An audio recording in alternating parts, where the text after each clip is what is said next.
Martin Kiška, rímskokatolícky kňaz, dekan a mijavský národovec, sa narodil 10. apríla 1811 v Starej Turej. Jeho kroky vzdelania viedli cez štúdium teológie a kňazský inštitút vo Strihome.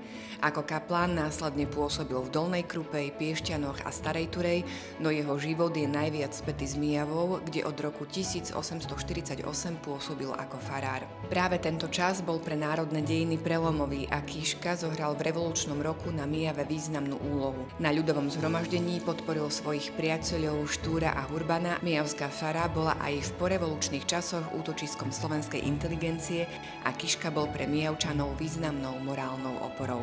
Bol veľkým zástancom slovenského jazyka, viedol matriku v slovenčine a usiloval sa aj o vznik prvého čitateľského spolku v Mijave s cieľom vzbudiť záujem Mijavčanov o slovenskú literatúru a noviny. V roku 1861 bol zvolený za dekana Mijavského dištriktu.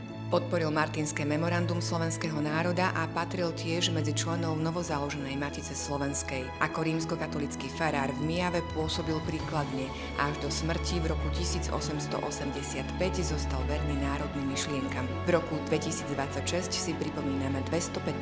výročie narodenia Martina Kišku.